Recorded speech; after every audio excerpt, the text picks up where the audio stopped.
بسم اللہ الرحمن الرحیم الحمد للہ رب العالمین والصلاة والسلام علی رسولہ الکریم اما بعد۔ ناظرین کرام، السلام علیکم ورحمۃ اللہ وبرکاتہ۔ بزم رمضانیات جامعہ محمدیہ منصورہ مالیگاؤں میں آپ کا استقبال ہے۔ آج کے پروگرام کا ہمارا موضوع ہے رمضان میں اجتماعیت کے مظاہر۔ اس تعلق سے گفتگو فرمائیں گے فضیلت الشیخ ڈاکٹر محمد اجمل منظور المدنی حفظہ اللہ۔ میں شیخ کا سپاسگزار ہوں اور اللہ تبارک و تعالیٰ سے دعا کرتا ہوں اللہ تعالیٰ شیخ کے اس عمل کو قبول فرمائے۔ آئیے سماعت کرتے ہیں پروگرام کو۔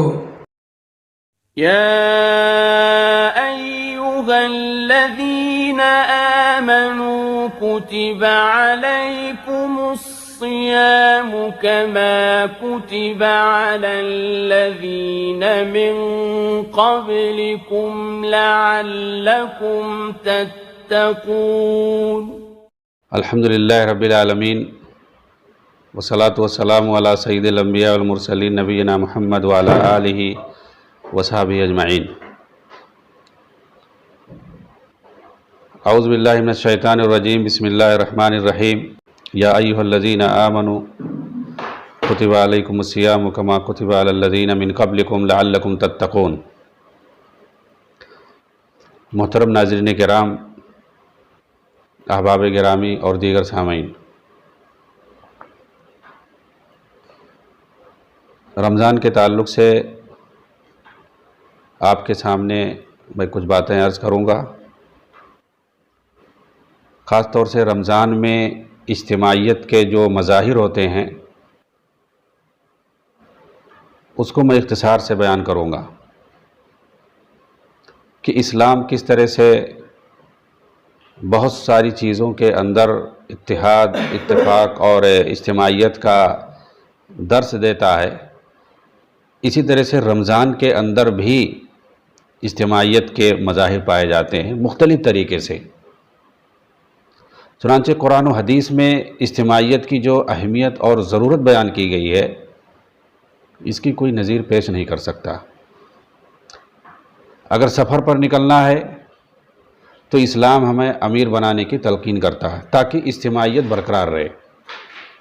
سیدنا ابو سعید خدری رضی اللہ تعالیٰ عنہ بیان کرتے ہیں کہ حضور صلی اللہ علیہ وسلم نے فرمایا، جب تم میں سے 3 آدمی بھی سفر کے لیے نکلیں تو چاہیے کہ ایک کو اپنا امیر بنا لیں۔ یعنی مسلمان کے لیے ہدایت ہے کہ مدت سفر جیسا عارضی وقت بھی نظم و امر کے بغیر نہ گزرے۔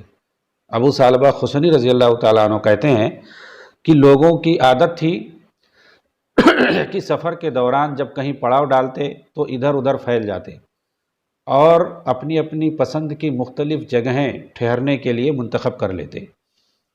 نبی اکرم صلی اللہ علیہ وسلم نے ایک بار یہ صورتحال دیکھی تو سرزنش کرتے ہوئے فرمایا، تمہارا اس طرح مختلف گھاٹیوں اور میدانوں میں منتشر ہو رہنا صرف شیطان کی وجہ سے ہے۔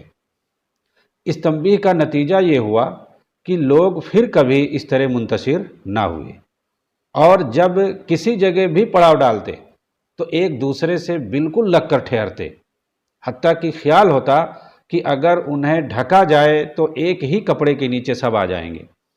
معلوم ہوا کہ بغیر کسی جماعتی نظم کے پورا سفر کر ڈالنا تو درکنار، اس کے دوران چند گھنٹوں کا کوئی پڑاؤ بھی اگر اپنے اپنے طور پر کر لیا جائے اور اتنی سی دیر کی زندگی بھی اگر الگ ہو کر کے گزاری جائے تو یہ شان اجتماعیت سے آراستہ دکھائی نہیں دیتا ہے۔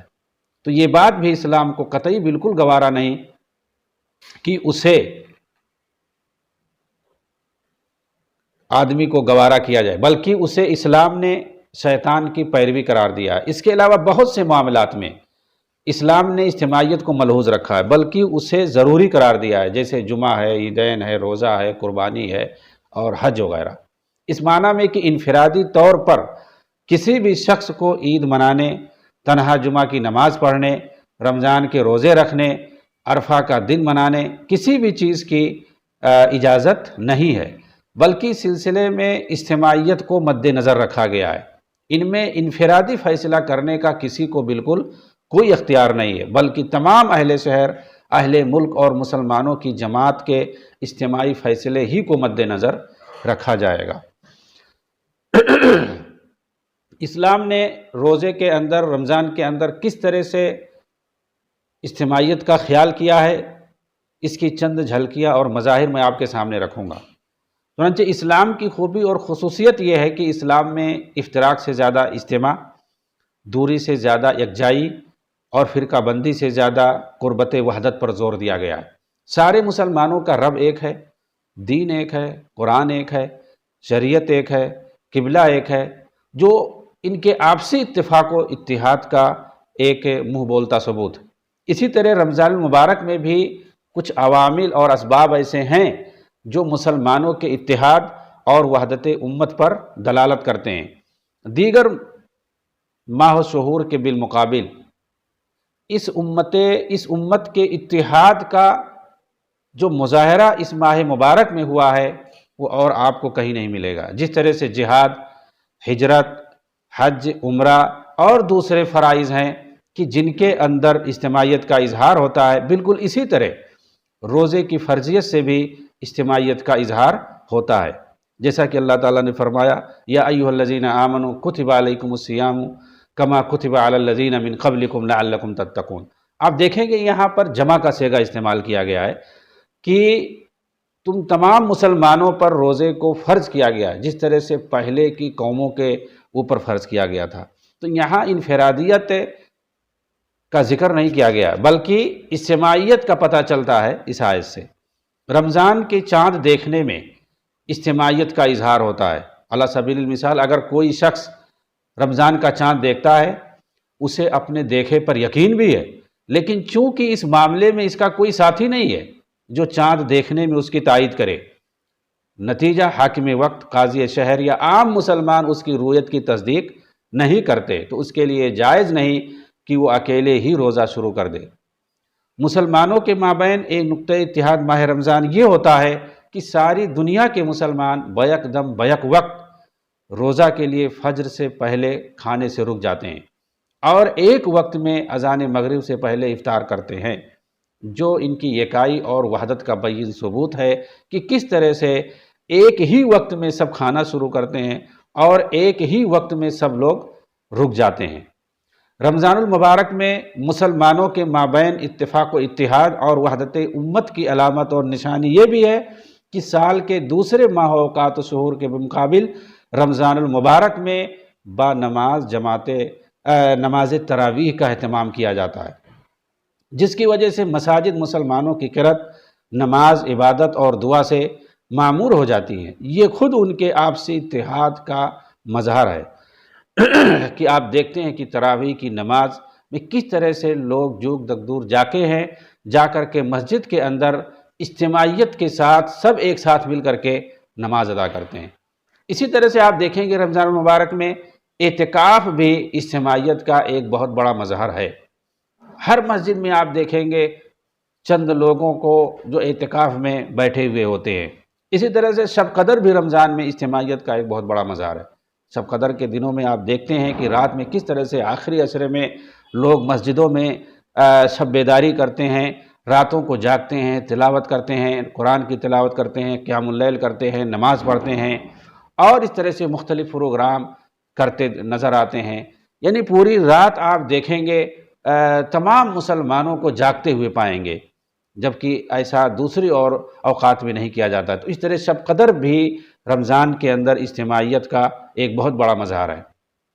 مسلمان یکجا روزہ رکھ کر اپنے آپ کو اللہ کے حکم پر بھوکا اور پیاسا رکھ کر کے اپنے غریب مسلمان بھائیوں کی بھوک اور پیاس کا احساس اپنے اندر پیدا کرتے ہیں، جس کی وجہ سے صدقات میں اضافہ ہوتا ہے، ان کے اندر جذبہ انفاق فزونتر ہو جاتا ہے۔ اس طرح مسلمانوں کے مابین ہمدردی، غمخواری پنپتی ہے، جو بجائے خود ان کے آپسی اتفاق اور اتحاد کا ایک بہت بڑا نمونہ ہے۔ یہی وجہ ہے کہ مالدار اور اغنیاء غریبوں اور مسکینوں کی غربت کا مداوا بنتے ہیں اور ان کے علاج کے غرض سے اپنے اموال کی زکوٰۃ رمضان المبارک میں نکال کر ان کی غربت اور افلاس کے خاتمے کا سامان کرتے ہیں۔ رمضان المبارک میں اجتماعی افطار کا نظم اغنیاء اور امراء کرتے ہیں، جس میں بلا تفریق امیر و غریب کے افطار کا نظم ہوتا ہے، جو کہ مسلمانوں کے آپسی اتفاق و اتحاد کا ایک بہت بڑا مظہر ہے۔ اسی طرح رمضان المبارک میں جو دینی اور قرآنی حلقے ہوتے ہیں، جس میں دین کی بات سنائی جاتی ہے، مسلمانوں کو اعمال پر ابھارا جاتا ہے، ان حلقوں میں مسلمانوں کی شرکت اور ان کا یکسوئی کے ساتھ حلقے کی شکل میں اکٹھا ہو کر سننا، یہ خود مسلمانوں کی اجتماعیت کا ایک بہت بڑا نمونہ ہوتا ہے۔ عید یہ بھی ایک بہت بڑی اجتماعیت کا مظہر ہے۔ کوئی تنہا عید کا چاند دیکھ کر عید کبھی نہیں منا سکتا، بلکہ اسے مسلمانوں کی جماعت کے ساتھ ہی عید منانی ہوگی۔ آپ صلی اللہ علیہ وسلم نے فرمایا، جیسا کہ سیدنا ابو ہریرہ رضی اللہ تعالیٰ عنہ سے روایت ہے کہ الصوم یوم تصومون والفطر یوم تفطرون والاضحیٰ یوم تضحون، کہ روزہ تم اسی دن رکھ سکتے ہو جس دن تمام مسلمان رکھیں، اور عید بھی اسی دن منا سکتے ہو جس دن تمام لوگ عید منائیں گے، اور اسی طرح سے عید الاضحیٰ بھی اسی وقت مناؤ گے جس وقت تمام لوگ منائیں گے۔ تو آپ دیکھ رہے ہیں کہ رمضان المبارک کا مہینہ مسلمانوں کے آپسی اتحاد اور اتفاق، اور اسی طرح سے کس طرح سے وحدت امت اور اتحاد امت کا مظہر اور اعلیٰ اور عرفہ نمونہ ہے۔ بہت سارے امور میں یہ مہینہ بلا کسی تفریق کے غریب اور امیر کے عمل کو اکٹھا کرتا ہے، سب کے اندر درد اور بھوک اور پیاس کی شدت کا احساس پیدا کر کے غریب کی غربت اور مفلسی کے علاج کا سامان اور داعیہ اور جذبہ عمرہ کے اندر پیدا کرتا ہے۔ سب یکجا اور اکٹھا ہو کر مساجد میں تراویح، تلاوت قرآن، دعا، عبادت، دین و ایمان کے مذاکرے اور اعتکاف جیسی عبادت اور شب قدر کی تلاش اور جستجو کے لیے اکٹھا ہوتے ہیں۔ اس طرح آپ دیکھیں گے مجموعی طور پر تو رمضان المبارک کا یہ جو مہینہ ہے، جس کے اندر تمام مسلمان ایک ساتھ مل کر کے روزہ رکھتے ہیں، یہ اجتماعیت، اتفاق اور اتحاد کا ایک بہت بڑا نمونہ ہے، جو تمام عالم کو یہ پیغام دیتا ہے کہ سب لوگ مل کر کے رہیں بطور خاص مسلمان۔ اللہ رب العالمین ہم سب کے اندر اجتماعیت، اتفاق اور اتحاد پیدا کرنے کی توفیق بخشے، آمین۔ وآخر دعوانا ان الحمد للہ رب العالمین، والسلام علیکم ورحمۃ اللہ وبرکاتہ۔